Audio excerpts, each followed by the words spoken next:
Basically what it is the long wave signals all the way down to the actual ones that you can audibly hear without translation, which are around 8 or 10 kilocycles, all propagate inside of the Earth. The high frequency short wave signals all utilize the ionosphere.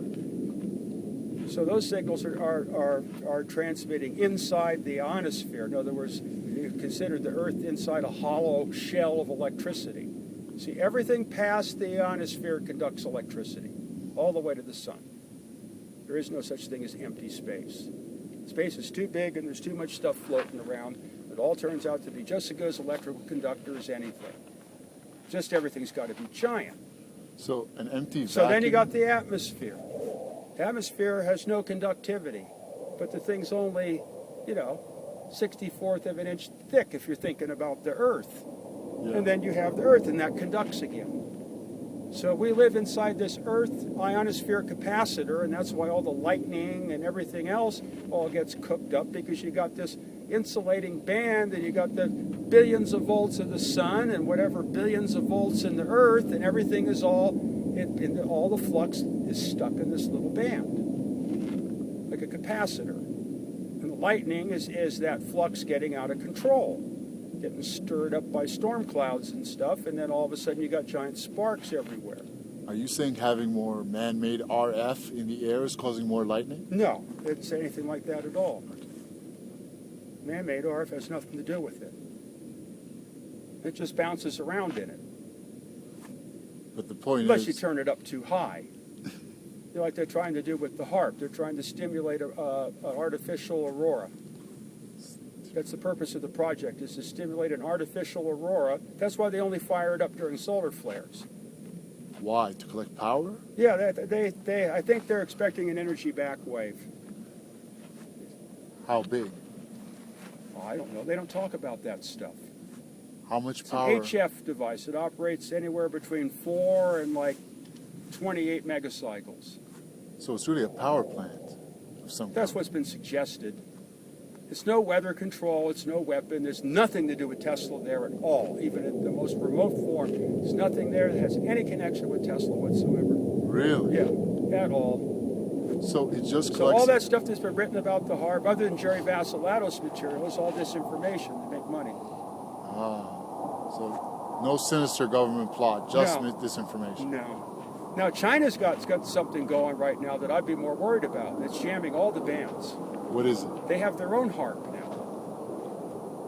But nobody seems to want to talk about it. It's loud, it's on all the time.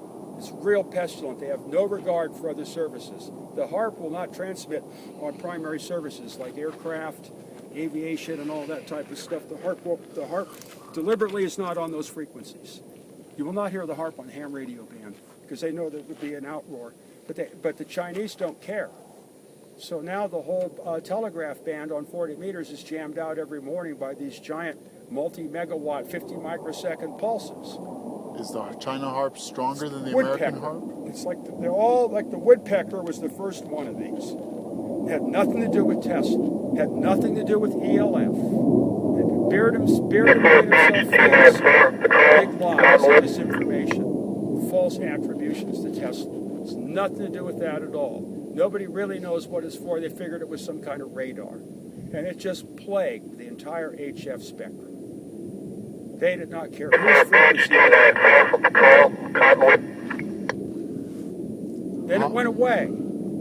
That was like solar cycle 22. Then solar cycle 23, we ended up with the HAARP. American. Yeah. Now in solar cycle 24, we got China HAARP. It's all over the place and on all the time. It's a complete T94 control from What do you think it's for? I have no idea. At Landers, I had all the equipment to analyze it. It was the HAARP is too. It's a type of a pulsed FM signal. And it occurred in spectral blocks of like 50 kilocycles wide.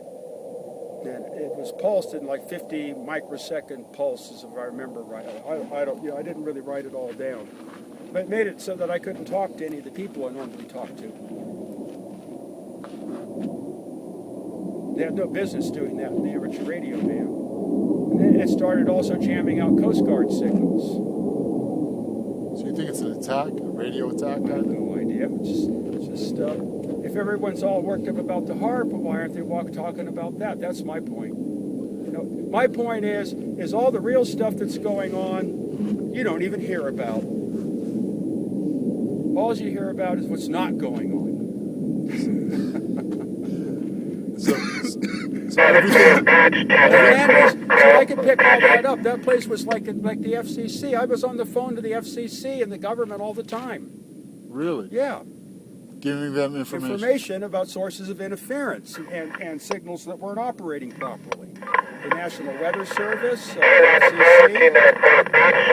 So you were helping to protect American communications at Land. I was the FCC, because none of those agencies are in business anymore. It's just all politics and money. No one's taking care of anything. I was hearing all kinds. I was hearing foreign troops operating illegally on radios inside the United States bound borders.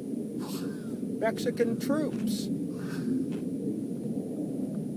I would get these phantom signals. Some transmitting station wasn't built right, and their transmitters would intermodulate, and they produced frequencies that they weren't even transmitting. But they weren't on American You soil. had to have spectrum analyzers in order to find this stuff because the frequencies are so far apart. You had to try to find out which spectral lines were simultaneous. I had spectrum analyzers that covered whole 1 megacycle blocks or more of the HF spectrum. This stuff cost like $25,000 a pop.